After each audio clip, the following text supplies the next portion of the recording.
So, Michelle, Mm-hmm. how are you today? I'm okay. How are I'm you? I'm pretty good. I think I'm very loud in your headphones. I can almost hear myself in your Really? microphone. Yeah. Because I can't. You're not that loud. Oh. Wait. What about now? Um. Yeah, I can hear myself just a little bit. I'm sorry. That's weird. I don't I'm know like how to. really. I'm Here, like really listening though. I'll turn it down a little. Okay. I mean, I Is can that just better? talk louder. No, I'm always Yeah. going to talk loud, so it doesn't matter. There's no hope here. If you want hope, go somewhere else, kid. Mm-hmm. So, Ked. Ked. Ked. It's a word. So Jeez. I am having quite a day. Lots of Yeah. work stuff is driving me nuts. Just problems to solve, etc., etc. But I have my Topo Chico lime, Oh, which we are not sponsored. but we could be. No, we won't, because I found out yesterday my little heart was broken. My little Hispanic heart was broken when I found out Topo Chico is owned by Coca-Cola. They could sponsor us. You're right. I need to start aiming higher. Yeah. So but no, I do like Topo Chico. It's just a Mexican mineral water. I don't know if you've ever had it before. It's good. It's a bubbly Mexican mineral water. But Coca-Cola bought it a few years back, and they've been expanding it into the American market more and more. So Okay. now I don't even have to go to the Mexican grocery to get it. I can just buy it at Meijer. And now they've just unleashed the alcoholic Topo Chico, like a hard seltzer Topo Chico, which I don't drink. So hooray. I hope that everybody has a great time with it. While I'm sitting over here going, why is there only plain and twist of lime? Give me more. Mm-hmm. But what a day, what a day, what a day. David Denoyer commented in the chat. He said, I got our contractor set up. I'm guessing he's referring to he had an issue with his bathroom. His toilet was leaking, and it messed up the floor a little bit. Oh, like the wax ring, or I believe it was causing the tile to warp from like the water leaking. Yeah, like the wax ring or Okay. something. Yeah. Did they have anybody below them, Um, or do I they mean, have a basement or no something? people are below Dave. Dave is as low as you get. So, no, he does have people below him. So, Oh, it's not good. but he's contacted the proper authorities. He's contacted his landlord and all that. So, I want to take a second before I talk about any of the stuff I may have planned to talk about and then forget. David just commented, yes, we do, LOL, and there may be damage in their apartment. I mean, if it's what I think it is, there's absolutely damage in their apartment. Michelle is a trained home inspector, so she knows stuff. But so before we get into whatever else we might end up talking about, I want to talk about Bruce Willis. I don't know if you heard about this. This news just broke. I haven't heard about anything Bruce Willis today. He's stepping away from acting because he's suffering from aphasia, which is a neurological ailment. Why are you laughing? I'm just reading. I was reading David's Why are you reading comment, the chat? and then I realized I was smiling, and that was not the right reaction. It was not the right time to smile. That's why you're not supposed to read the chat. That's why I read the chat out loud when it's appropriate, is so that you're not laughing at some of America's favorite people suffering from a brain injury. I'm glad that it makes you so happy that he can't work anymore, and that so the word on the street, he's 67 years old. By the way, I didn't realize he was quite that up there. I thought he was closer to like 60 than 70. I thought maybe he was older, actually. Really? Than 67? It's been a long time. I mean, you're not wrong. It was a long time since Die Hard and all that. So, but my heart just goes out. I like all those cheesy Bruce Willis movies that he's been doing. Yeah. And you should really mute your phone before we do a show. That was not my phone. That was my iPad somewhere. That's the same thing! I don't know how to mute that. Mute your devices! I feel like your life exists solely to step on the fact that I actually wanted to say really nice things about Bruce Willis today, and you are just not willing to let it happen. I wasn't going to say anything about my phone. You could have just let it go, and it wasn't my phone. But still. Oh, could I? Could I? Yes! I don't think I'm capable of that. But no, I want to say, so Bruce Willis is 67 years old, And a lot of people have made a lot of jokes about the fact that he's done a lot of B movies lately, a lot of cheesier stuff and lower quality stuff. I don't mind that kind of thing. I actually get a real kick out of it. And recently, one of the guys who's most famous for doing that is Nicolas Cage. And Nicolas Cage recently came out and said flat out, he was like, I did all those VOD movies to pay off my tax debt, I believe it was. Or I believe it was tax debt. It was a debt. He was like, I worked like crazy to do that. And he was like, but I never phoned in any of those performances. And I believe him because I've watched most of them, and Nicolas Cage is excellent. Bruce Willis, a lot of people thought, because he was doing so many of these little movies, have thought, hey, is Bruce Willis not well? Is Bruce Willis, or not well, is Bruce Willis broke? Is Bruce Willis, struggling with money, so he's doing this? Because the scuttlebutt is that most of those movies he did, he got $1 million each for, which would mean that over the course of like 4 years, he was like, knocking out $4 or $5 million a year. Yeah. That's a lot of money. Well, some people who are now feeling really guilty had been making fun of him because they were talking about how, like, I guess in some of his more recent movies, he was wearing an earpiece and you could see it. And it appeared that he was being fed dialogue, like he wasn't memorizing his dialogue. Oh no. And some people were saying, like, look at him, he's so uninterested in the project, he won't even memorize dialogue. And now this news comes out that actually he's retiring from acting officially because he has neurological problems. He can't remember the dialogue. I mean, it's really, really cynical to think that someone would phone it in that much that they'd be like, oh, we'll give you an earpiece so you can... So Earpiece Teleprompter is actually a carnival thing, believe it or not. Okay. It's considered a way you can... I wanted to learn this, but I don't have the equipment, and maybe I'll decide to learn it. Earpiece Teleprompter is where you have the old school version of it is where you have an earpiece in your ear and you have a tape recorder or some kind of thing that plays and a button in your shoe to turn it on and off. And you train yourself to say the words you're hearing basically as you're saying them.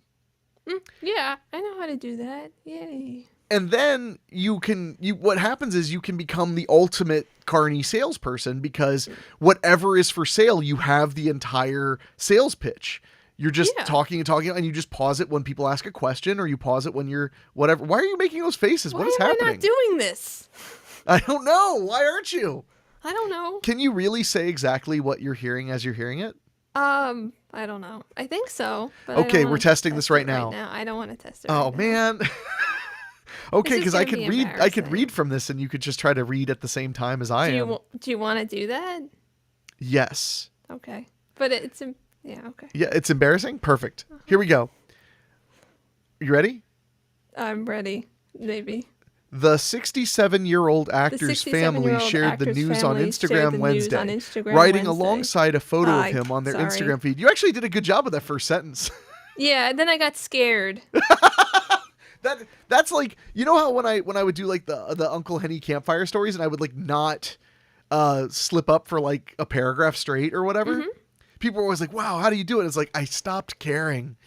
And that's the only way. Because the moment I start thinking like, is my mouth too wet? I just flunked, Yeah, exactly. It's the same way on Weekly Spooky. When I get on a tear, it's because I stop thinking about anything. I'm just reading. But no, ear teleprompter. And apparently David just commented. He said Michael Rooker uses an earpiece for Fed lines too. I did not know that. Michael Rooker's also way up there in age.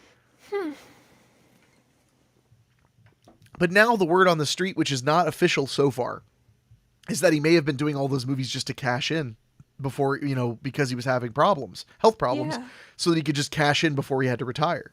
Mm-hmm. Which makes perfect sense. If people were Michelle, this is a real question. Okay. Mm-hmm. So if tomorrow someone came to your door and had a suitcase full of money and said, we will give you $1 million for every action movie you do for us, you'd do it, right? I mean, I wouldn't believe them. Well, that's why they have the suitcase. That's why they have the suitcase. But, I guess I could look in the suitcase and be like, let me just see if this is $1 million. We're going to the bank because we're going to use that little pen. Let's assume that they take you to the bank and there's an escrow account and everything checks out. Because, because obviously this would be absurd. for many reasons, including that you don't act, which is one of the reasons it would be so absurd. But that's kind of my point. So if you knew for a fact you'd get $1 million every time you did one of these, and they were like, we'll even let you do up to 4 of them a year, and it takes like 3 weeks each. Okay. You do it, right? Of course. Why wouldn't I do it? I mean, would you even care?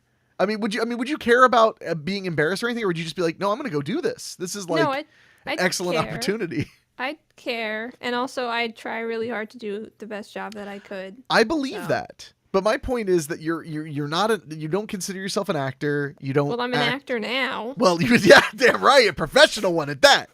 So it's just that's the thing. That's why I never got mad. When people are like, oh, all these VOD movies are being dumped to star like Nicolas Cage. I'm like, well, then don't watch them. What do you like? A lot of them are fun. I mean, I think that's that word. I think that's holding like actors to an unreasonably high standard, because I do things I don't like all the time at my job because they pay me. So, and like no one's like, oh, Michelle went to work and she had to tell people about not making refunds. Sellout. What a sellout. Ugh. I mean, I am, but like, no one's like, oh, she really phoned it in today at the job that she hates. I mean, there is an unfair standard to people that are in creative mediums, without a doubt, that they can't have a, like, you know what they used to call, you'd like this. You know what they used to call books and screenplays that were just like general thrillers that like, whoever would like, you know what I mean? Like that you would see back in the day, like you would get a paperback on a grocery store shelf. Mm-hmm. You know what they used to call those manuscripts?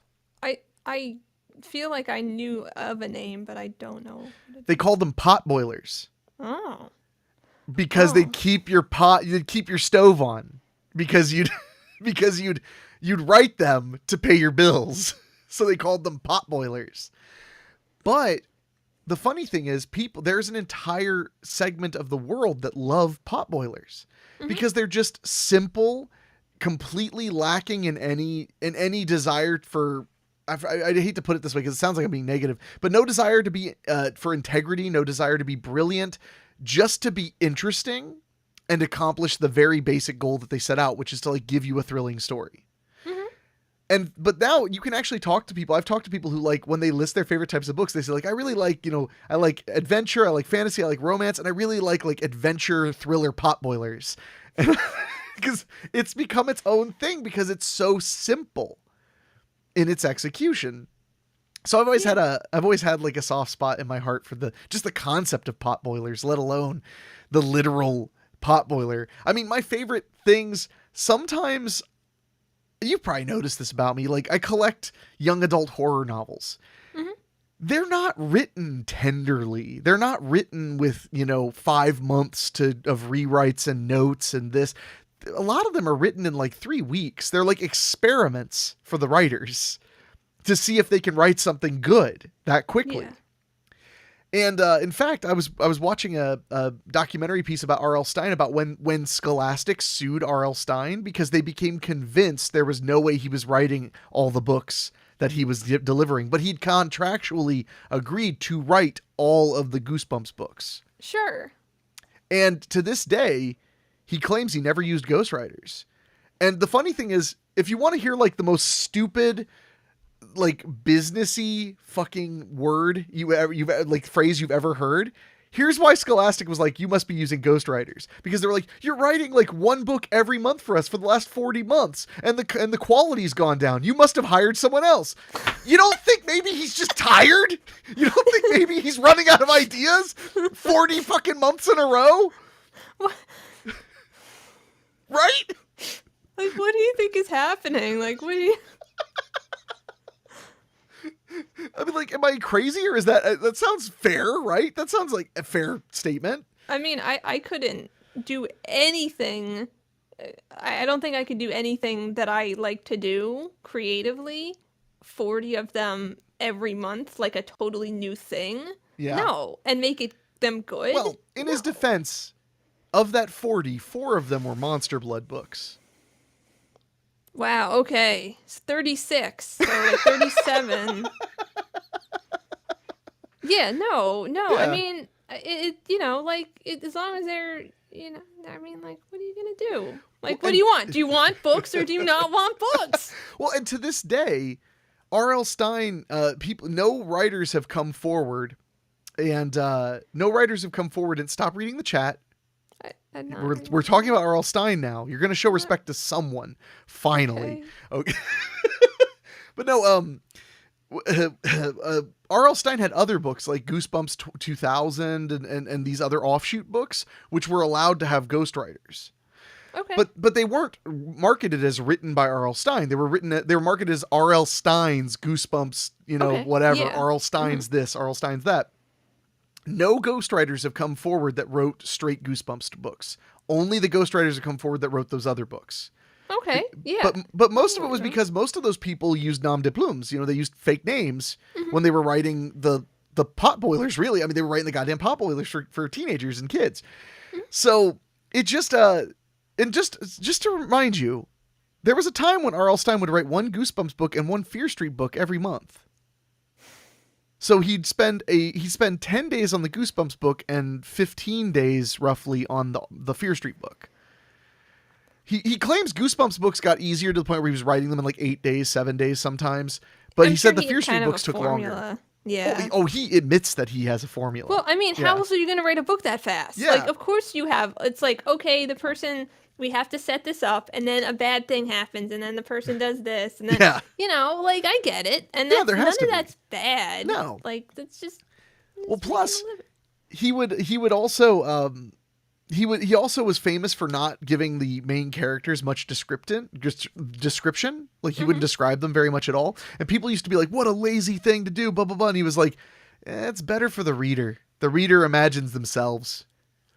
Also, with, like, descriptions of characters, I also, like, don't... I mean, I like descriptive things, but, like, I don't like writing them because there's not a really good way to communicate them and not sound like you're forcing it into the thing. Like, I brushed my long brown hair out of my face. It's like, come on, man. I brushed my long brown hair out of my face as if they were barnacles attached to the ship that is the skull that carries my mind. That's writing. Yeah. That's writing. Yeah. Oh, Shonam's in here.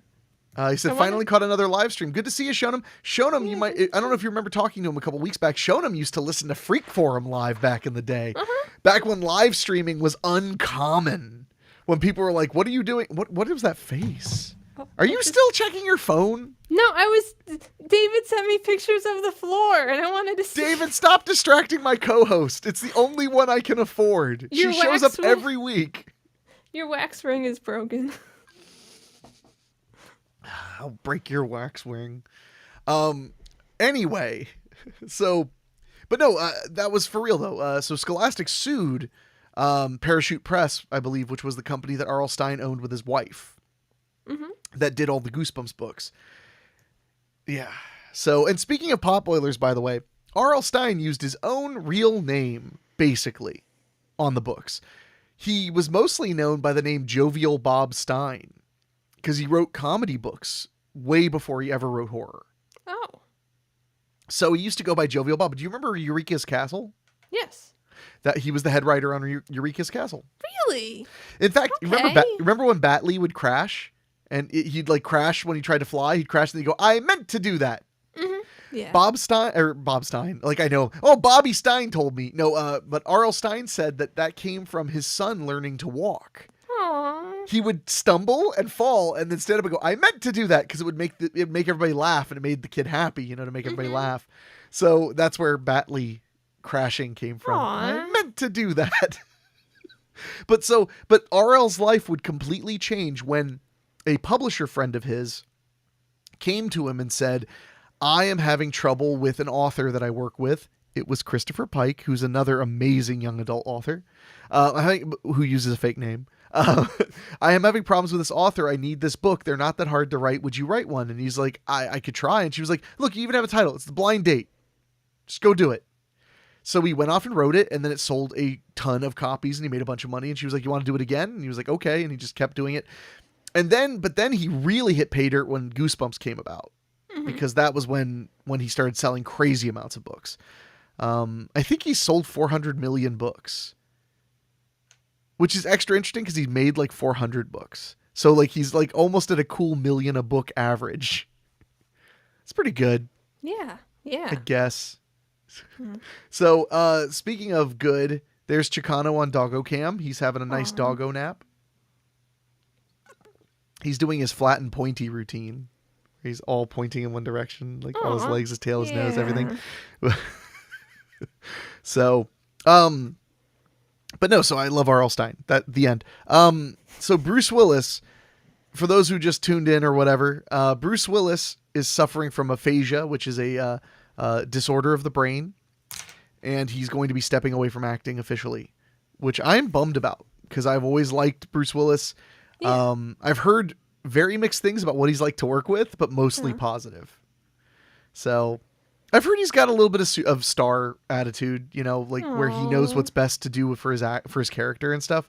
But that's not just him. That's a lot of those big name actors. So yeah, Kevin Smith claimed that he like didn't want any of his direction. Oh. And I was like, well, you are Kevin Smith. I don't know. I'm not a huge fan. Sorry. Excuse me. Sorry that I'm not a big fan of Kevin Smith. I know because you're from Jersey, you have to be a fan of Kevin Smith. I mean, pretty much, so. You know, I'll tell you a story. The first time I drove to Jersey, because I had moved there. I guess I was moving to Jersey. It was just a carload. And when I was on my way to Jersey, I stopped at a rest area halfway, maybe a little bit more than halfway through Pennsylvania. And literally there were a group of young people that caught me, like when I was walking out of the bathroom, were like, "Hey man, where are you headed?" And I was like, "New Jersey." And like, "Oh man, me too. You know, we are too. Are you going to the secret stash?" Which I guess was like this secret Kevin Smith event thing they called the secret stash. Oh. And I literally was like, "I am not. I'm moving there." And they're like, "Oh, cool." And this was a chick. And then she goes, "Cool." And then she looks at me and goes, "You got any smokables?" And I was like, "I'm sorry, I don't. And I need to get back in my car." Wow. So I couldn't even get halfway to Jersey before I was running into Kevin Smith fans who wanted to talk for some reason. Shonam just said, "Yikes, I guess the rumors about his health were true." Yes, he has aphasia, I believe is how you say it. And I'll look up the definition in a second. People were saying he was doing so many horrible movies to build up funds in a short time. That's what a lot of people have been saying. I mean, and I think it was obvious that he was definitely cranking. You know, he was definitely working harder than he probably ever had before to have work constantly. So, okay, it's aphasia with an S. It's a loss of ability to understand or express speech caused by brain damage. That's according to dictionary.com. Oh, okay. But there are 3 types of aphasia.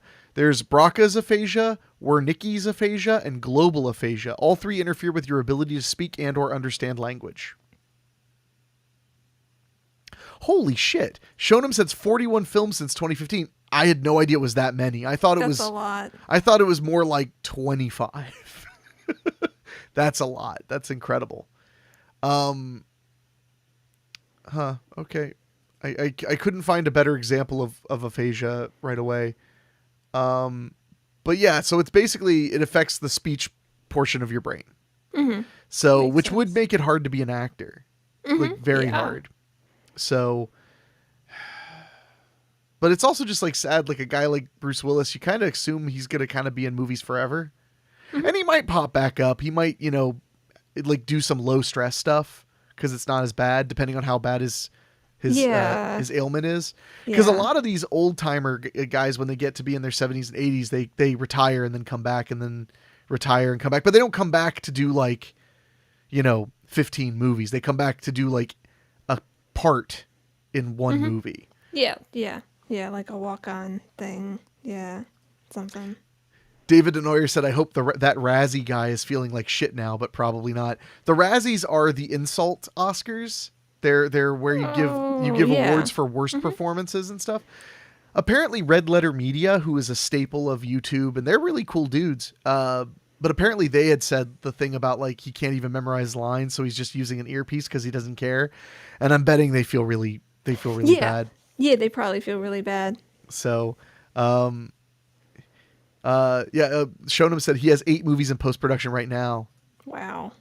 When Collar of War, our one Twitch viewer is back, and he said old timer. I mean, 67 is not super old, but it's not super young. So my mom, if she heard me, she would just not. But but no. So it's like I know that there are lots of actors, especially male actors, who just kind of like come and go and come and go. So I hope he's well. And I hope he socked away plenty of money to live comfortably and for his family to live comfortably for forever. So Me too. Shonem said, well, Red Letter Media also mentioned the rumors about his health too, and they left the door open to the possibility in their critique. Good to hear. That makes me happy to hear. Because I like Red Letter Media. They mostly review bad movies or pop culture phenomena, but they're fun. They're not super mean-spirited or anything, generally speaking. So why the expression on your face, Michelle? Are you wondering if you have aphasia? Yeah. I knew it. Are you testing right now? Yeah. Why does your speech sound like that anyway? I don't know. It just always sounds like this. What was that? I'm sorry. What? I don't know. Could you speak, I don't could you understand speak clearer what you're for me? saying. I can't understand you. This is not us. Okay, sorry. So I got to point out, this is not us making fun of Bruce Willis. I just realized that This is making fun of me. This is making fun of Michelle's health fears and not Bruce Willis. I just realized as we were doing that skit, I was like, crap. People probably don't know you're a bit of a hypochondriac. No, I'm definitely a hypochondriac. I mean, it's like I don't really like go into how deep and horrible it is usually with people. Well, sure. Caller of War said, I hate health rumors. Live and let live, man. I mean, I agree. I never cared about the rumors about Bruce Willis, but now we know they're not rumors. He's just unfortunately not well. Yeah. He also said, poor Michelle. Thanks. Aw. See, somebody cares. Oh God. And so the first reference makes it, and we almost made it a half an hour without mentioning it, and Shonem said, just don't make fun of her hair or I'll have to slap you. Yep. Everybody said everything that's worth saying about Bruce Willis. Oh my God. Maybe I have aphasia now. Now you're getting me to have fear of everything. Sorry, I'm afraid that I can give it to people too. through the internet. Yeah. But Will Smith and Chris Rock, I have nothing to say. And David, I'm not showing your chat. Everything that is worth saying about that whole thing has already been said. So, Oh, Caller of War, thank you. He said, you both have epic hair, to be fair. Thought I'd share. Hey, that rhymed too. You. Epic hair, to be fair. I thought I'd share. My hair, I'm having a really good hair day today. I took a shower and then just stopped paying attention to it, and it just did this. Cool. So I'm living with it. None of that happened to me today. So. Well, I know that you're mad because I sent you that news article about the woman who found out a bird had been nesting in her hair. Was it like 54 days? No, it was like 84 days. What? Yeah, and it wasn't, and she was taking care of it and stuff. Wait, she knew it was in there. Yeah, she was taking care of it. She wanted a bird to live in her hair. Yeah, because it got abandoned, so she put in her hair in a little nest. So she placed it in her hair. It didn't get in there. No, I think she placed it in there. I'm pulling up this news article because I need to know. And she was so sad when it finally flew away, and she said that she cried. Well, yikes. Okay, so let me see if I can just pull up. It's from the New York Post, so it's probably all made up. Yeah, I was going to say also I don't really trust the New York Post, but...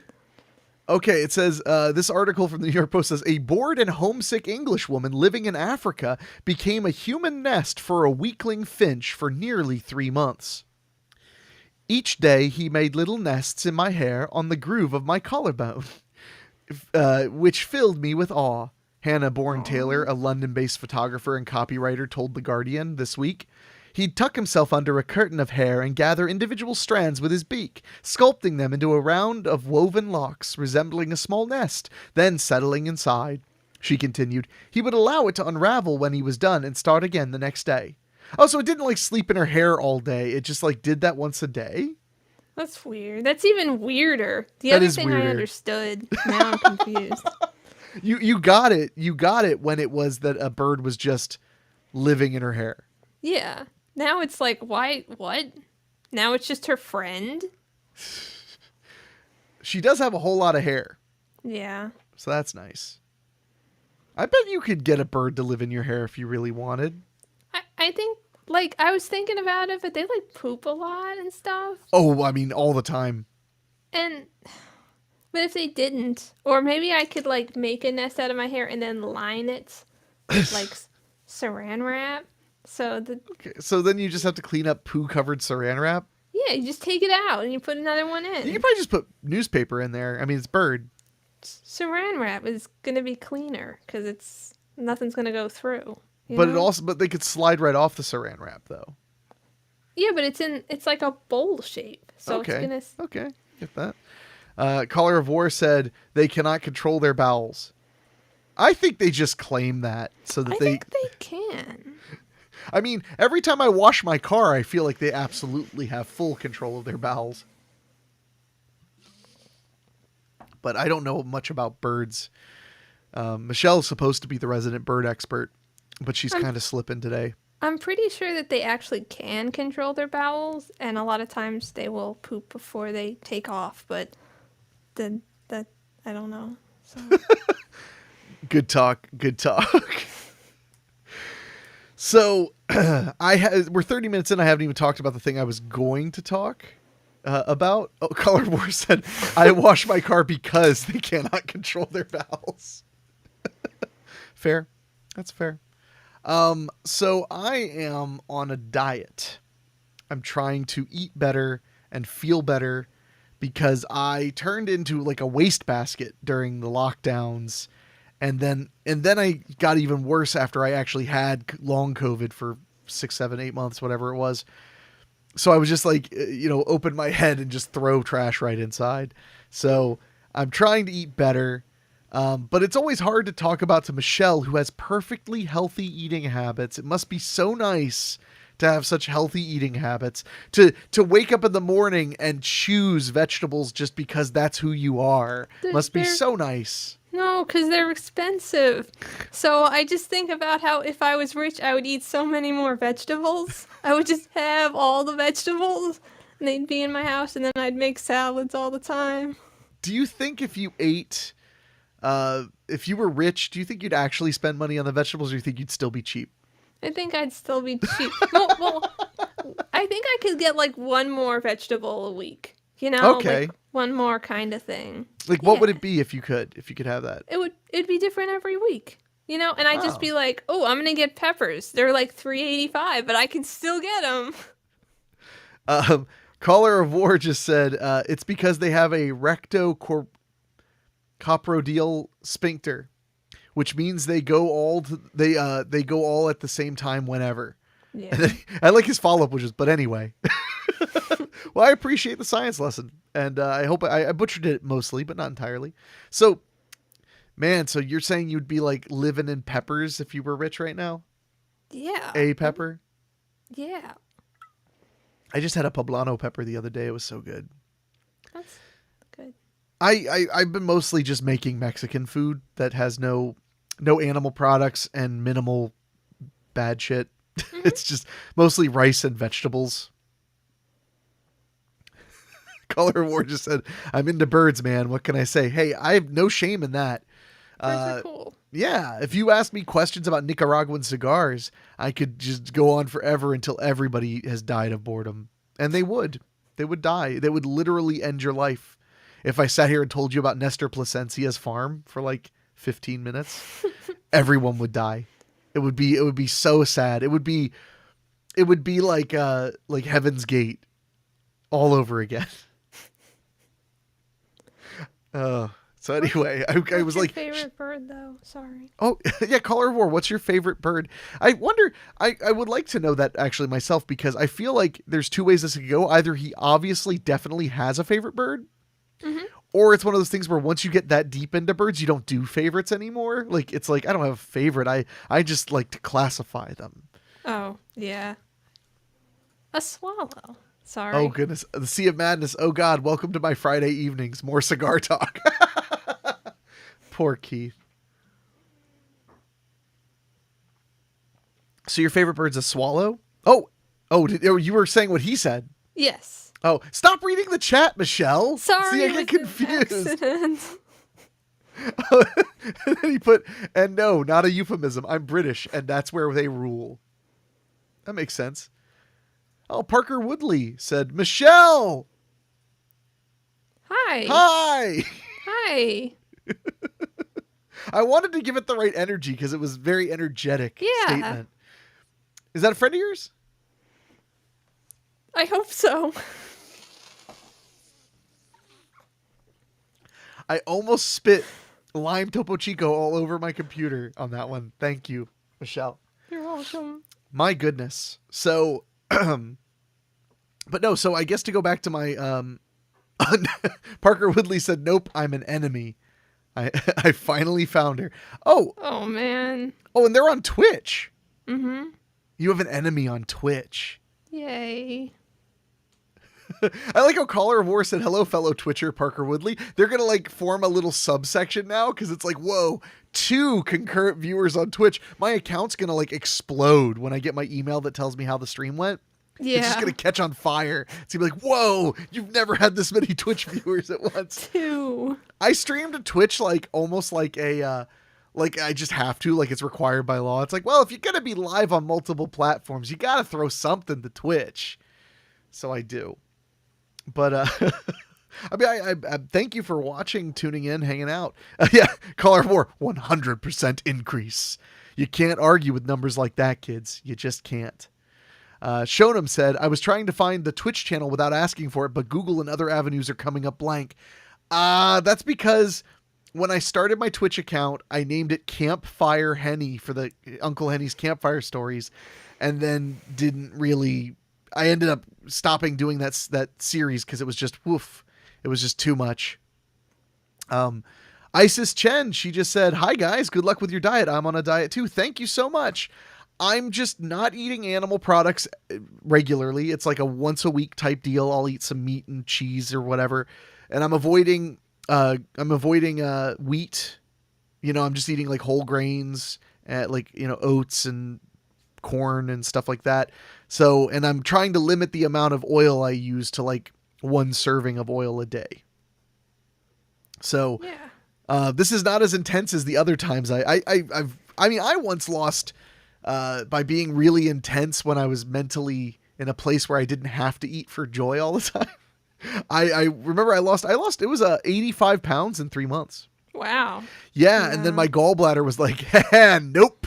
And, and my gallbladder died on me and killed me. Parker Woodley said, no meat, wheat, or oil, just eating grass at that point. I mean, you're not far off. What? I don't think that humans can eat grass, but now I'm not sure, and I want to find corn out. is grass. So, But Caller of War said, no, mate, just drop sugar. Sugar is the devil. I am not eating processed sugar either. I'll eat fruit and stuff, but that's it. Oh, and a Caller of War said, I'm vegan, by the way. I'm like what we call like flex vegan, fair weather vegan. I'm like, my goal is for 90% of my everything to be vegan, 90%. Isis said, good. Coconut oil is good. Wow. I wish I could lose weight fast. I mean, Isis, if you want to do what I did to lose weight that fast, it wasn't dangerous or unhealthy. Caller of War, flexitarian, smiley face. But how I lost the weight was not dangerous. The reason my gallbladder was shot was not because I lost the weight so fast. It was because I had so much weight to lose. So, I mean, if I had lost the weight slower, it's possible that it would have taken 15 years for me to get those the gallstones instead of so quickly. But they were there and I was prone to them, and losing weight so fast just caused them to ramp up production. So if you want to lose weight that fast, I mean, I could tell you the trick. It's really not that hard, except that you have to do it. That's the hard part. Or you just be like Michelle and be fucking perfect. Showed him I am next level vegan. I only eat vegan animals. Well played. Oh, so what was it, Michelle? a lot of animals that we thought were herbivores actually sometimes consume meat just because why not? Because they're fascists. Yeah. Yeah, but no, there's like people have seen like deer eating like dead animals. They'll I do thought you were it. gonna be like deers eating like Burger King, and the wrapper on the burger was definitely not the Impossible one. Yeah, it was actually before that, so we know for sure. I remember one of my earliest memories of my childhood was seeing a beautiful deer out in the lake eating a McDLT. Yeah, Do you remember the McDLT? I mean, kind of. No, you don't. No, I remember it existing. Okay, I'm happy about that. Uh, so real quick before I get further off topic on that, I did want to say something to Parker Woodley: no meat, wheat, or oil, just eating grass.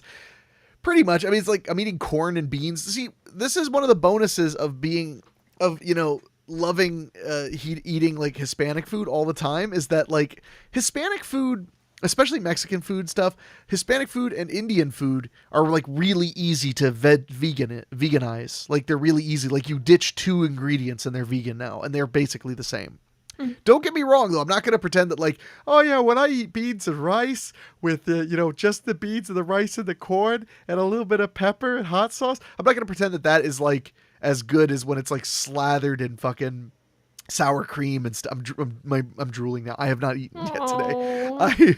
Well, that's the other thing that I'm doing. I'm finally getting ready to start my intermittent fasting because I'm actually feeling fine at 3 p.m., so that's a really good sign for how... If you guys want to know... So I don't want to... Sorry. Caller 4 said, yeah, man, I saw a badger at KFC. If you guys want to know how bad my diet was, one day of eating well actually made me feel better the next day. I've done these kinds of extreme vegan diets with like no fat, no oil, no, whatever.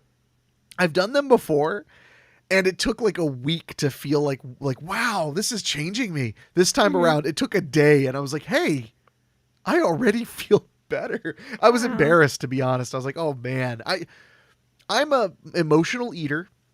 And in 2020, I was eating like, that was the worst because it was exactly the way eating too much works for me. In 2020, it was like, oh, we're locked down, but it's only going to be for like 2 weeks. I'm like, well, if it's only for 2 weeks, pizza, Chinese food, and tacos forever, whatever. Like, it's great. And they'd be like, okay, it's only going to go 1 more week. And you're like, okay, 1 more week of taco. And then before you know it, I'm just like, I gained like 35 pounds because I ate like 87 pizzas because the lockdown never ended. Like, it just went on forever. So that was like, and when I would try to like reset my diet, I was just like, I have too much stress. I'm just going to eat and eat and eat and eat. So, caller 4. No eating for me, man. It's all about the red nectar. That reminds me of The Simpsons when Krusty the Clown, all the electronics turn on everybody, and Krusty the Clown has a pacemaker. He's like, my pacemaker's malfunctioning. It's stuck on a hummingbird. I have to drink. And he's just like floating around. He's like, I have to drink my weight in nectar. I have to drink my weight in nectar. And then he falls down dead. So, I hate to do this, but we have to watch the McDLT commercial. Okay. Oh, wow. That's a horrible quality. Can I find it looking better than that? Yes, I can. So, the McDLT commercial is extra famous because Jason Alexander is in it. Mm-hmm. Oh, dear. Okay. Sorry, caller of war. That's how I'm a teetotaler. And that's how pathetic I am. You meant I struggle with wine, not food. I totally missed that. I understood, but then I thought that maybe I was crazy. So I also thought maybe you were just making a play on how into birds you are. That's why I thought that was the joke he was making. But no, he was actually just being very human and honest with us, and we just like laughed and referenced The Simpsons, which is basically all I'm capable of doing anyway. So, but real quick before we talk some more, we need to watch this Nick DLT video. Okay. So hopefully it's not too loud. Here we go.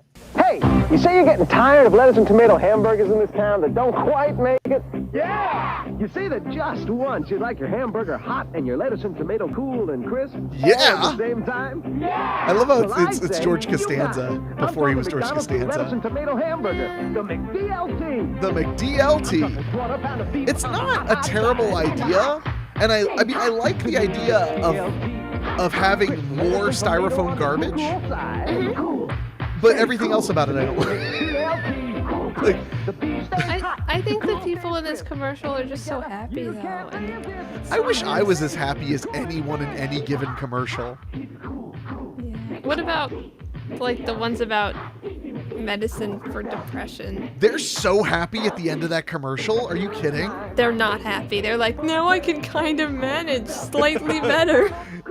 Now I can acknowledge my child. So does that make you want a McDLT? It makes me really not want to be in this time period anymore. You want to be back in the 80s? Yeah. When all those people were just like, hey gang, who wants a McDLT? And who doesn't know what AIDS is? Da, da, da, da, da, da. Yeah, That's pretty much it. exactly. You know they were all on cocaine. That's why they're so happy. Only probably like half of them. And then the other ones were like, I'm cool too. I'm going to pretend that I'm happy. I'm going to pretend I can afford cocaine. Do. Oh, goodness. Caller of War. I'm glad he said LOL, by the way, to our terrible reading of his message.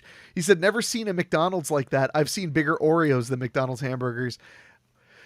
Homie, you're in England. In America, it's not hard to be big and fat because of the serving sizes are tough. But you know what the funny thing is, though? People will be like, well, with serving sizes like this, how can you expect not to get fat? It's like, well, there's no law that says you can't cut it in half and throw half away or keep half for later. Yeah. I mean, maybe there is in Tennessee, but not in general, like not a federal law. So I don't know why. Tennessee, you're on my shit list today. Yeah, I don't know why. I've always loved visiting you, but you're on the list today. When was the last time you had fast food, Michelle? I don't know. What is your definition of fast food?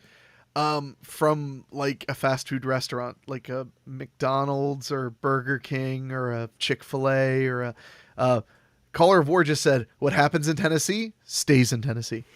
That's my addition, stays in Tennessee. But no, like when is the last time you ate food at a fast food restaurant?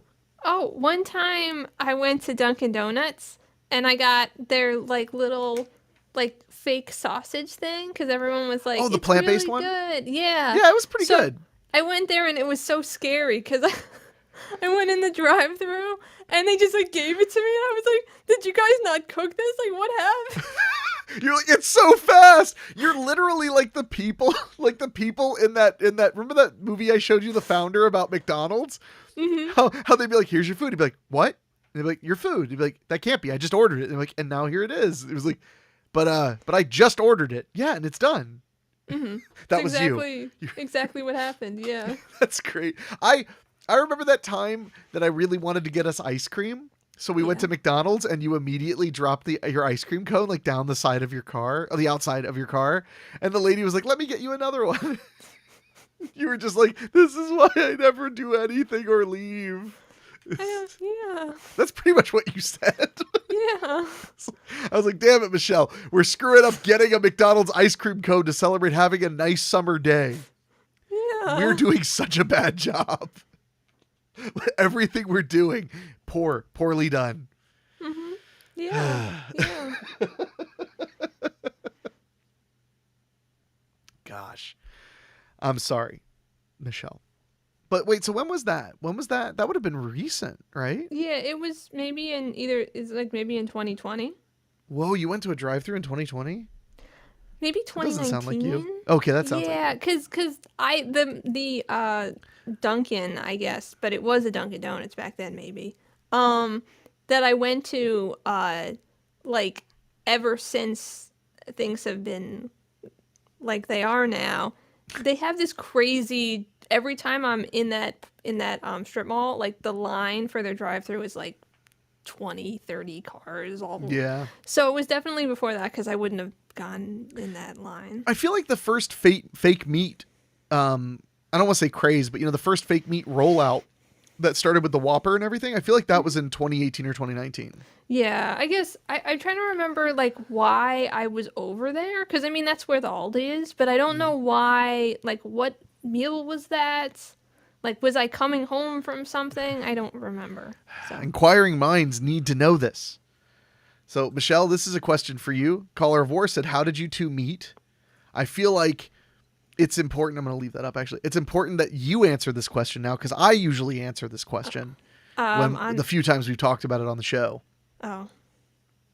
So I will start with, I am in Ohio and Michelle is in Pennsylvania, in Philadelphia, adjacent Pennsylvania. Yeah.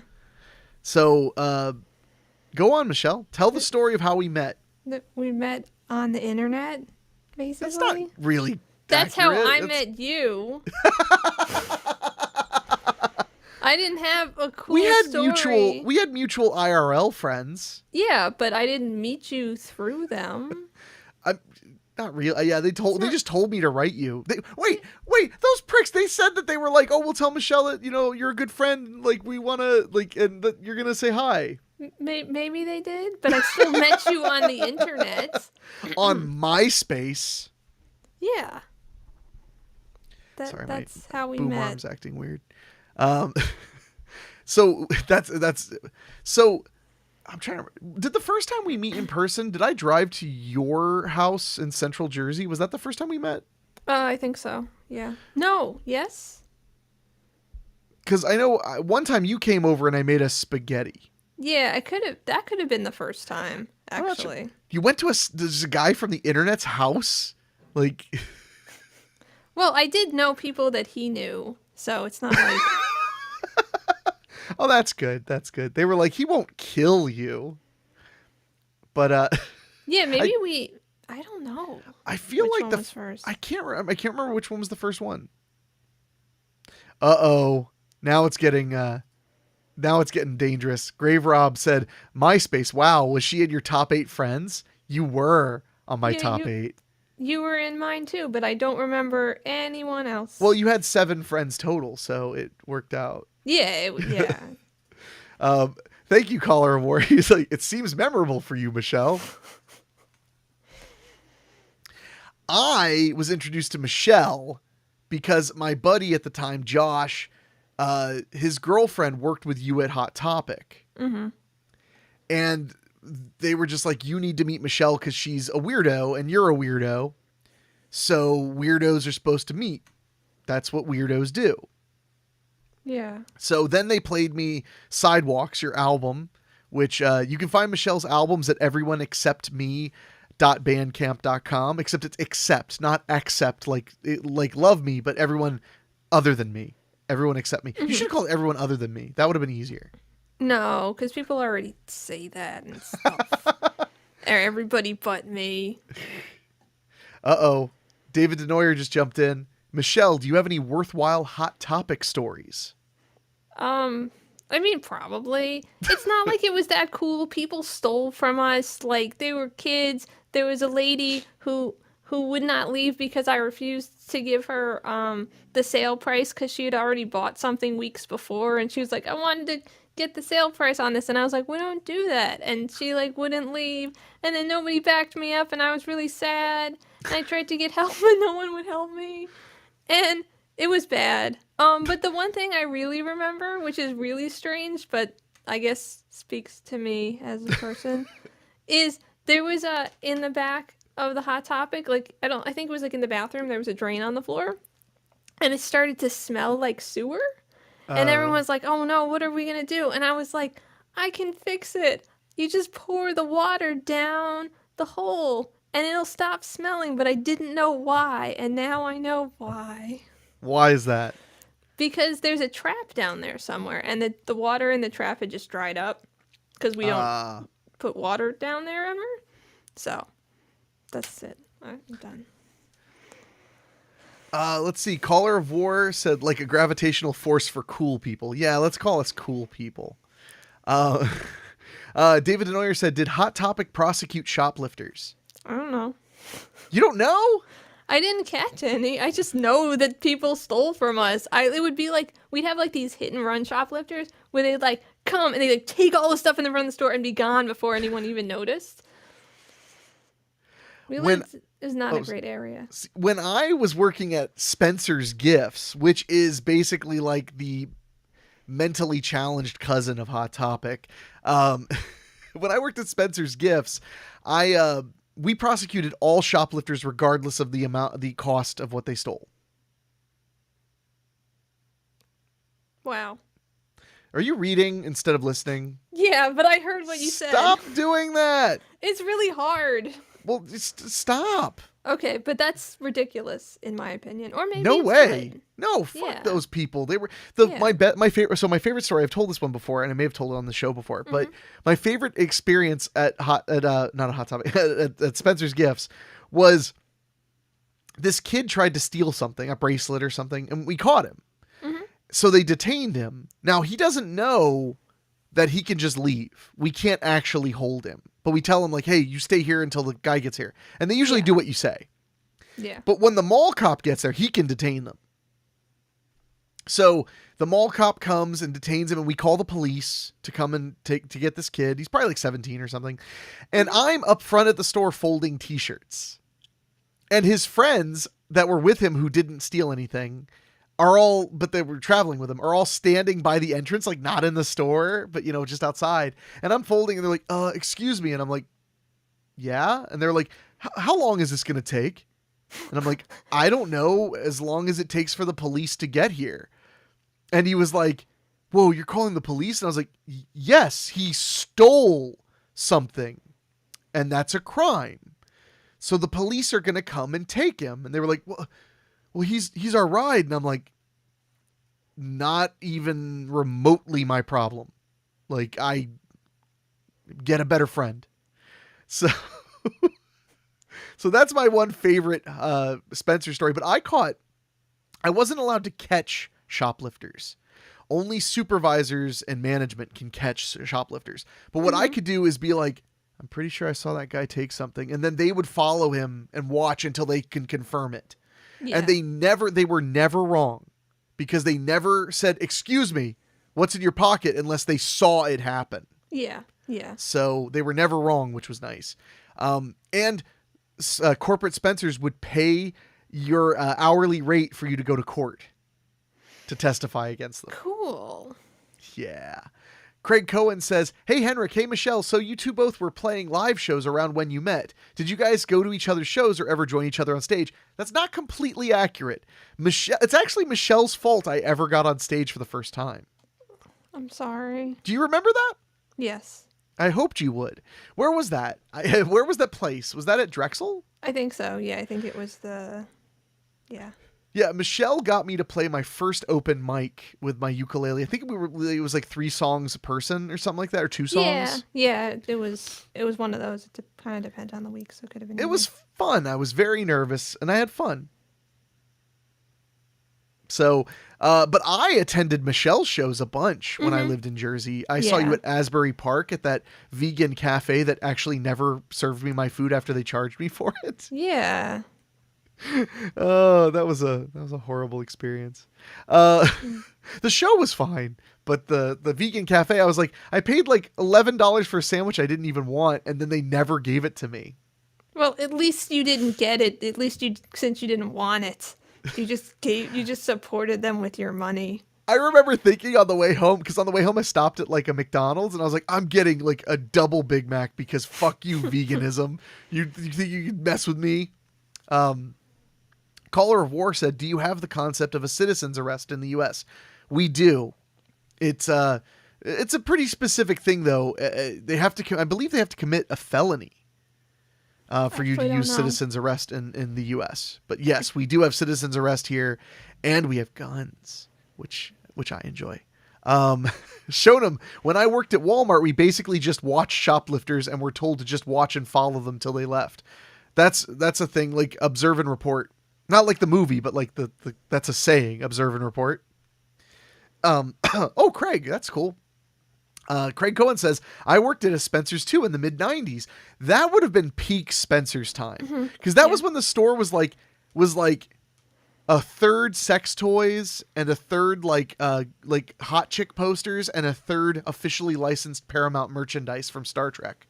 Because in the 90s, Spencer's is where I got all of my Star Trek stuff. That's where I got my Star Trek uniform. It's where I got my Star Trek alarm clock. It's where I got my Star Trek. I had a Star Trek Universal remote control that looked like a phaser. Wow. I was so cool. You wouldn't even imagine how many friends I had and how little I was bullied. So I would every time we went to the mall, I'd be like, Mom, can we go to Spencer's? Because they would always seem to have some Star Trek stuff. But then they slowly phased it out. I don't know if maybe Paramount had an ownership stake in Spencer's at one point, or if they just had a licensing deal that ended. I have no idea. Yeah. I would believe either one. If you have any awesome stories, Craig, about working at Spencer's in the mid-90s, I would love to hear them. I worked at Spencer's a whopping grand total of 4 months. But in that 4 months, do you remember, in that 4 months, they offered me a supervisor job. They were just like, wow, you show up on time. Do you want to be in charge of people? And I was just seasonal. And I actually didn't want to quit. I actually liked working at Spencer's. It was kind of fun. One of my supervisors was a friend from high school. Mm-hmm. So it was like hanging out with, like, when we only, she and I worked, it was just like, oh man, I run a cool store with my friend Mariah. Like, that's all it felt like. It didn't feel like a job. And we would often have to, like, I think it was Tuesdays and Thursdays after 7 o'clock, it was just 2 people for the whole store. So yeah. Often it would just be Mariah and I'd be like, oh man, we're just goofing off and saying stuff. And it was really fun. But I wanted to stay working there, but the manager just didn't seem to, so I got a better job, but it was part-time, just like Spencer's was. And I told them, look, I don't want to quit here, but I can't turn down this job because it was in television, which is my field. Mm-hmm. So I was like, I don't want to quit, but I can't do this. So I'm only working, I think it was like Monday, Tuesday, and Thursday from 6 to 9. What nice was the original hours. So I told him, I was like, as long as you book me. Oh my God. I've become such a fucking filmmaker gig person. I say book. As long as you schedule me, not in those hours, I'll come and work. And every week they would schedule me on one of those days when I couldn't work. And every week I'd be like, you scheduled me on the days I can't work. And they'd be like, oh, just trade with somebody. And I was like, this isn't worth this. No, this is so annoying. No. I'm making 15 cents above minimum wage, but I don't hate the job. Yeah. So I just quit. Yeah. I get that. I mean, and I felt bad because I wanted to stay. I was like, hey, I don't mind, putting in 2 or 3 days here. And they made it clear that I was valuable to them. But of course, they didn't seem to love when they were like, would you like to be a supervisor? And I was like, no. So they didn't love that. That's okay. I did that. I've done that before too. So like, that's okay. That sounds terrible. Grave Rob said, when I was younger, I thought that having a job at Spencer's and Blockbuster Video were the luckiest people in the world. I never worked at a video store, and people are often surprised by that. I never got around to it, but I could have. I obviously got a job at like Blockbuster. From what I heard, Hollywood Video was the fun place to work. So my buddy Andrew worked at a Blockbuster, and a lot of people were like, why'd you go work at Blockbuster? You used to work at a mom and pop shop, and that was really cool. And he was like, yeah, but at the mom and pop shop, when you washed your hands in the sink and it gave you pink eye, there was no one to complain to. They would just be like, I don't know, clean the sinks better. And it'd be like, well, it's not my... What?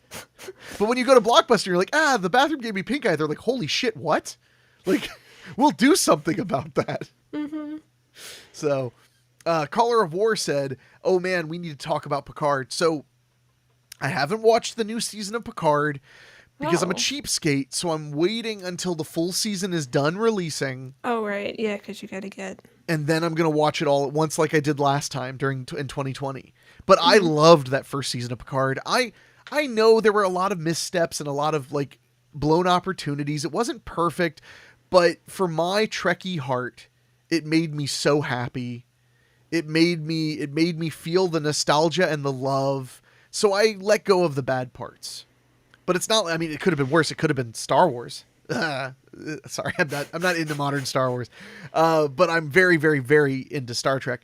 And I was going to give, I hate admitting this, I was going to give Discovery a chance. I'm not going to. Why not?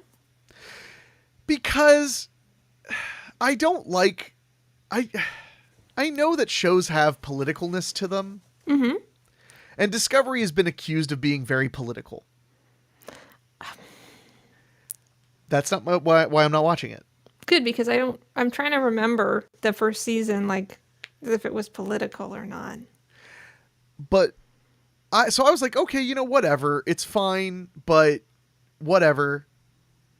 Like, it's a little political, so I wasn't like dying to see it. Then, on the end of this current season, they literally put a Democrat governor candidate from Georgia as the president of Earth, and she's not an actor or anything. They just cast her because they love her. They love this like activist political candidate. And I was like, you know what? I'm not there for it. I'm sorry. It would be different.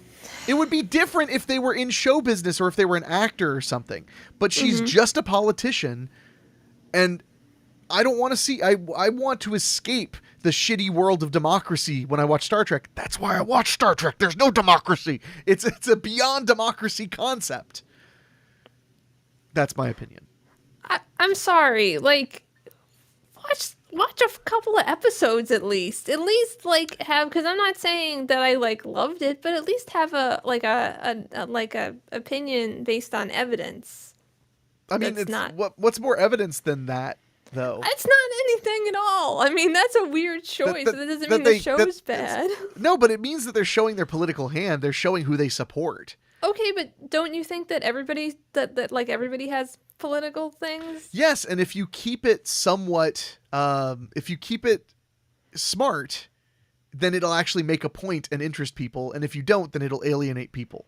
Okay, but but you didn't see it, so you don't know when it did. I mean, I know that she was in it. If they cast Donald Trump, I'd be like, oh, fuck this show. Like, why would you cast somebody so polarizing? Okay. It would be different. I've told you, it'd be different if she was an actress who turned politician.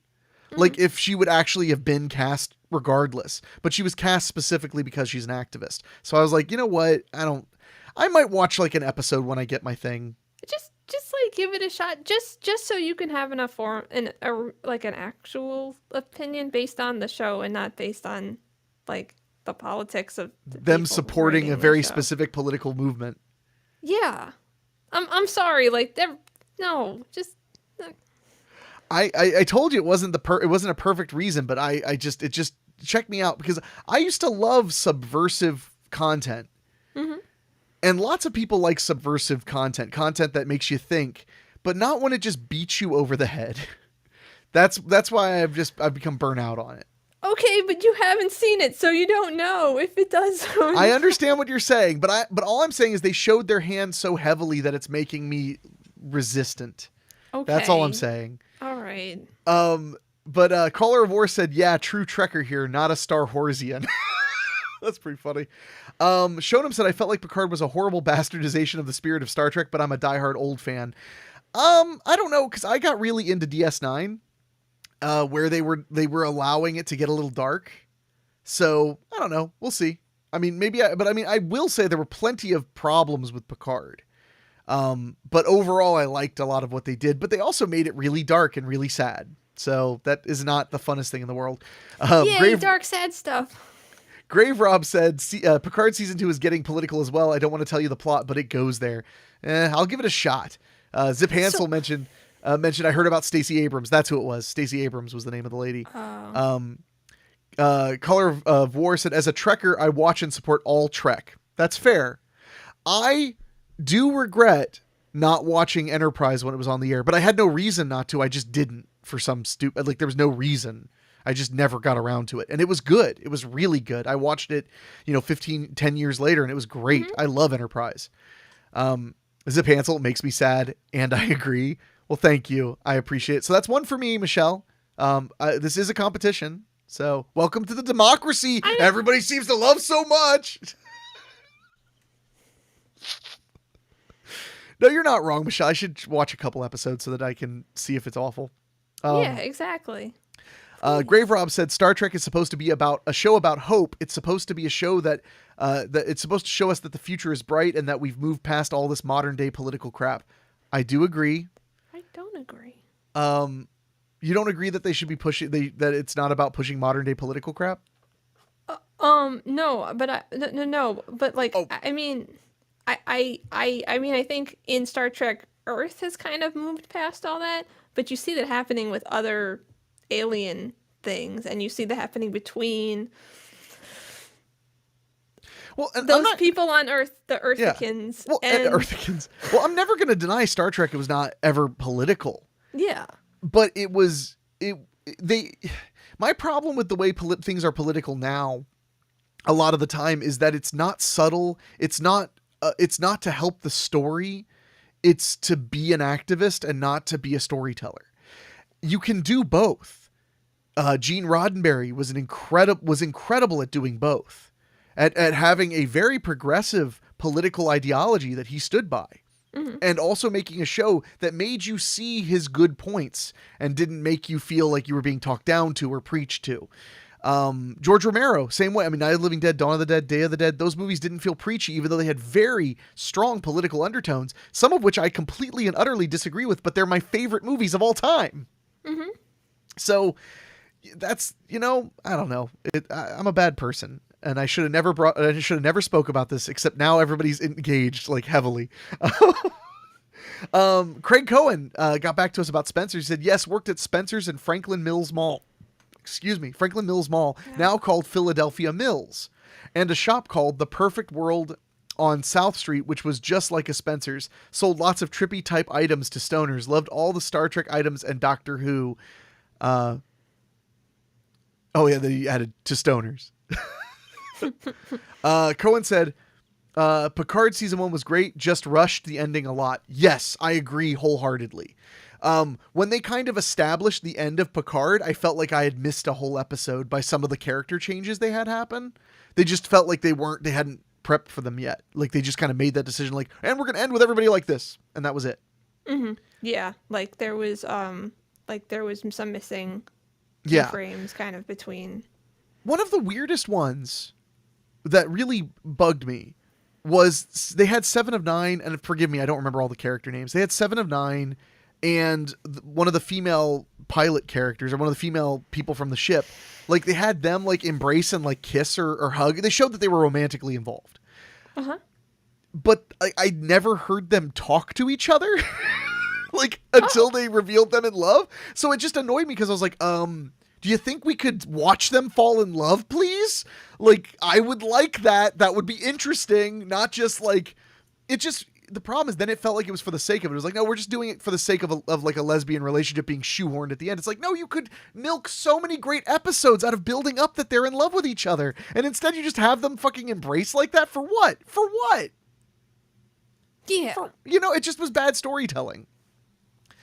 Call of War said, really modern Trek is a little dark if I'm honest, but again, I support all Trek. That's fair.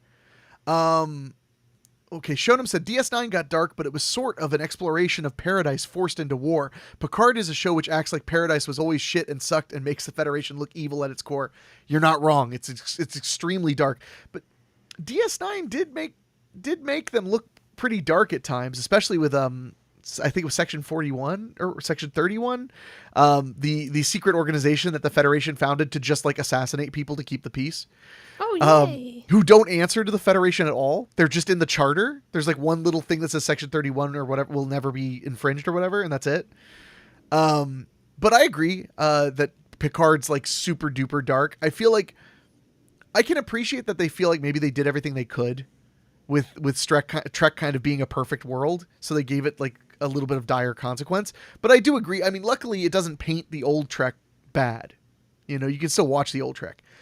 Grave Rub said the Orville is a better Star Trek show than Star Trek is. I've heard that, and I've wanted to watch the Orville. I've heard it's really good, but I never got around to it. Fine.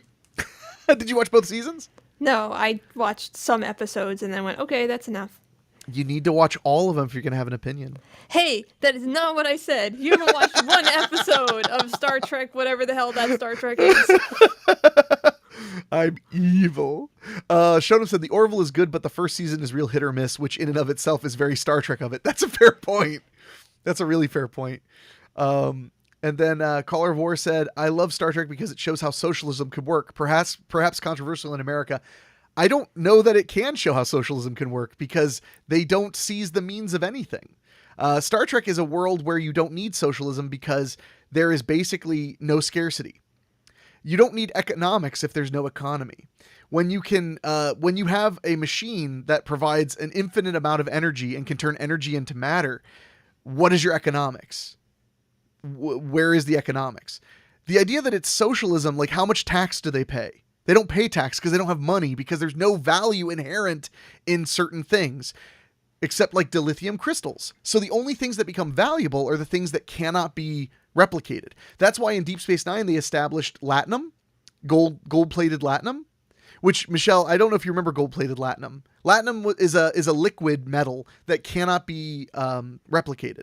So therefore it's used as money in trading posts and stuff like that. It's not an official money. It's a money for traders and people who do that stuff. Mm-hmm.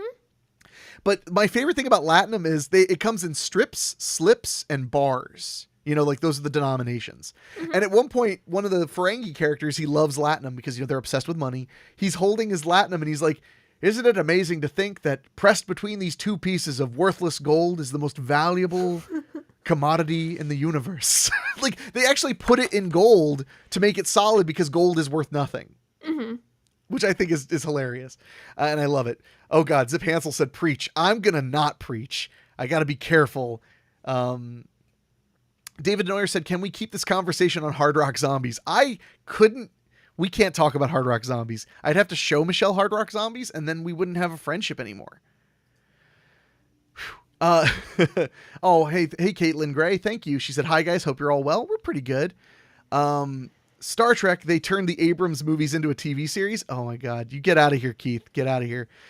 Caller of War said, you are speaking of socialism in a purely economic sense only. Well, if I don't speak about an economic sense, then I have to speak about it in a governmental sense. And then that's just the mass execution of human life whenever it's convenient to the masses. That's how I feel about socialism. Like, if we're going to talk about it governmentally and not just economically, then it's like a history of tons and tons of intentional and unintentional murder. So I'm sorry, that's how I feel about socialism. And if you don't like it, I mean, I'm a capitalist. That's who I am. I don't believe that if you are a socialist, you're standing here going like, oh boy, I can't wait for everybody to die. I don't feel like you're that way at all. I think you have the best of intentions at heart and you believe that it would really help. I simply disagree.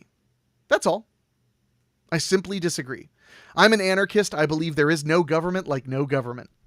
And I believe that in the history of the world, no government has actually cared about its people enough to do anything in their own best interest and the people's best interest. They'll tell you it's your own best interest. They'll do all kinds of things, but governments have always been corrupt and they've always manipulated people. Whether it's in the old world or the new world, they do that. So I think that the best thing you can have is the least amount of government humanly possible. Ideally, none at all. And I think that everything we do in life should be voluntary, even though it's impossible for it to be that way. That's what I think is true. So, Zip Hansel said, I need to see Hard Rock Zombies. You're correct. You do. Caller of War said, I totally disagree. Sorry. That's okay. Lots of people disagree with me. And dude, I'm in show business. Everybody has some opinions more similar to yours. Although I'm not trying to put words in your mouth. I don't know your full opinion about this, but like most of the people I know are much more left politically than I am. So, I appreciate Zip saying you're right. Thanks. But I mean, it's not a competition. I know I'm right. I'm right not because I'm correct, but because I'm handsome. Caller of War said, and I respect your opinion, of course. Capitalism is a cancer on people. That is my belief. That's no problem because I have a friend who lived in Canada and literally his wife had to get her cancer cut out in a capitalist hospital because they would make her wait 7 months. So sorry. When people use cancer, I'm always like, because I have that one time that happened and that was really scary. Now, it's not 100% that Canada has a terrible healthcare system. All of her aftercare was handled in Canada and it was totally free. But when she went to an American doctor for a second opinion and they said, how long should it be until I have my cancer or my tumor removed? They were like, well, we wouldn't recommend any more than 2 or 3 days. And she was like, oh, I was told a half a year. And they were like, no, let's cut that out like right now. So Grave Rob said, has Michelle ever been in one of your movies? If not, will she ever be? Michelle has had uncredited voice roles in several of my movies. I have, yeah. But I don't, Michelle, do you want to act in front of a camera? I don't care. Caller of War, I will say, you said, sure, mate, but she had to pay $200,000 for the benefit. I mean, first of all, what is the cost of human life? Socialists are very good at determining what the cost of human life is, by the way.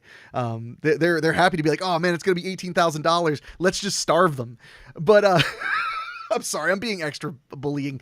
Caller of War, you're being like such a good dude. And I really don't believe that you're like evil because you disagree with me about this at all. I think you really believe that this is the best thing for people, and I really believe you're wrong, and that's really as deep as it goes. I don't believe that you're evil or that you think that it would be. I think if you felt the way I did about socialism, you would not believe in it. You know, does that make sense?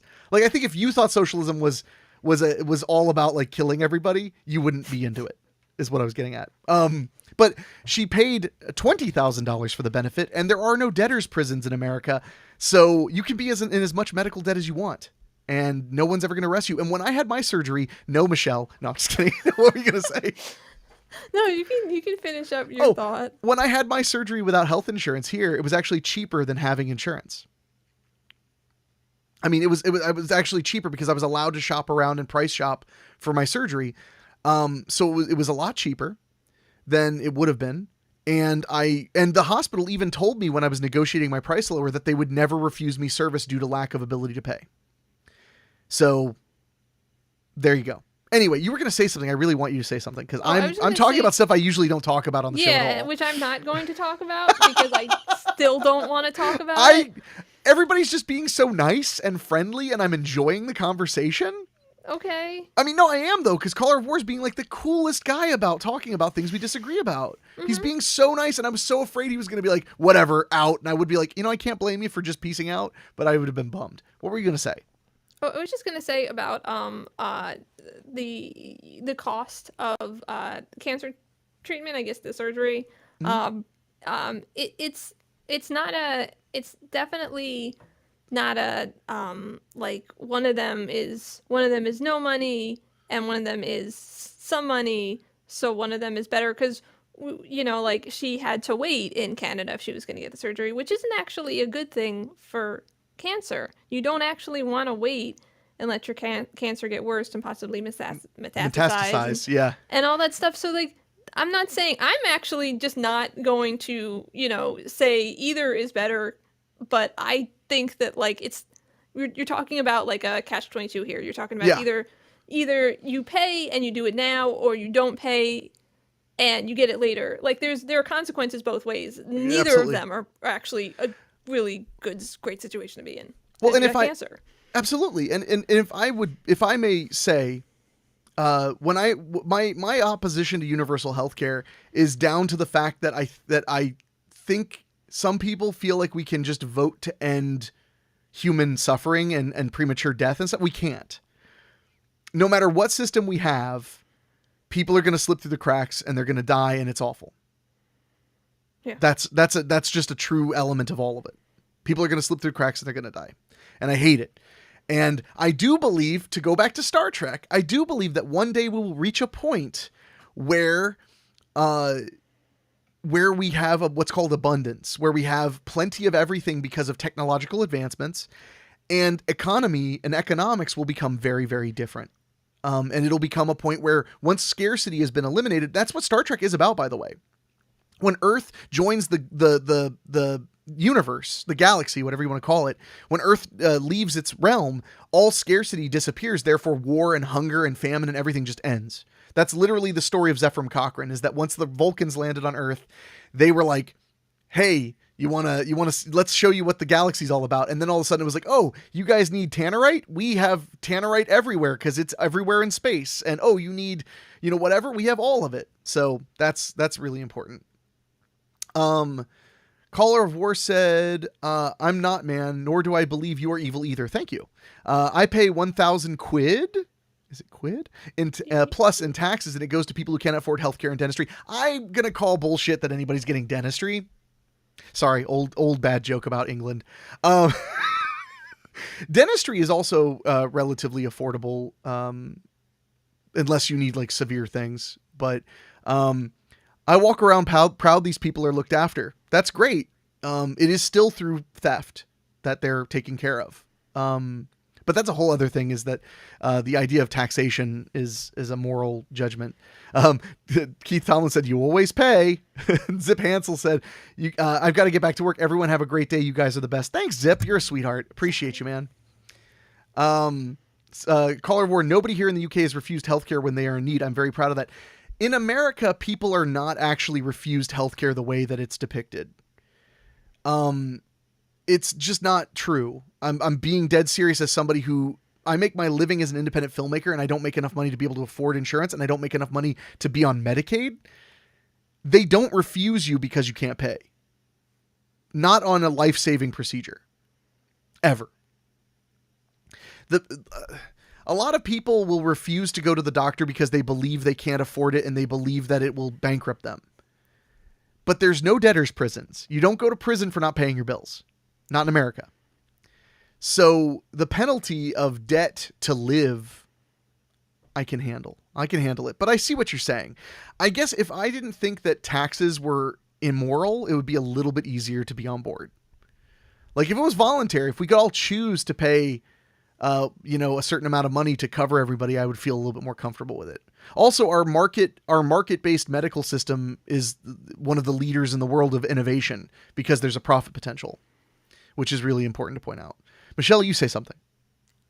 I don't want to. I'm sorry. This has been a nice conversation, though. I don't usually talk about anything even vaguely political, and I just was like, I don't know. I was feeling all right today.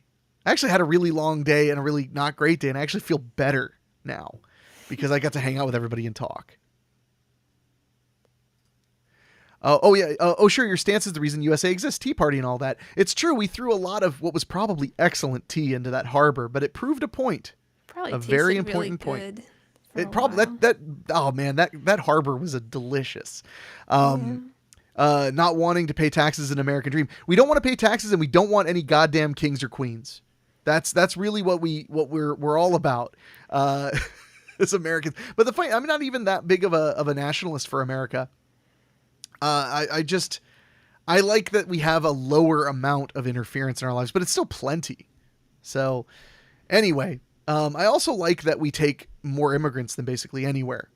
A lot of nations like Canada and stuff like that, they have an amount of money you have to make minimum before you're allowed to immigrate there and stuff like that. And that always ticked me off. Always bothered me. But that's, too many immigrants in the family, I guess. But in my family, I mean, Keith mentioned Americans fund most of the drug research of the world. That's true. We fund a lot of everything because we just have such a massive economy. Caller of War said, I'm with you on the latter. Oddly enough, I'm a Republican. Huh. I have to claim ignorance towards what a Republican is in the United Kingdom. I'm assuming it's vaguely similar. It's probably like a British kind of conservatism, maybe. He said unusual for a British person. Fair enough. Craig Cohen said, it seems like capitalist countries make more great creative movies and many socialist and communist countries make less and buy those films. Oh, okay. That made sense, by the way, Craig. Thank you. And he said Republican equals anti-monarchist. Oh, okay, cool. No, and that's awesome. Good for you. I hate the idea of royalty so much. So goddamn much. I hate it. Socialist countries have made interesting art in the past, but market-driven economies do make lots and lots and lots of art, especially nowadays. Because it used to be, if you wanted to be an artist and make good money, you had to have like a wealthy benefactor, like that would hire you to paint chapels or play music for them or be in an orchestra. But now it's like, no, 1 million poor people can pay $1 each to buy your song, and then you're rich.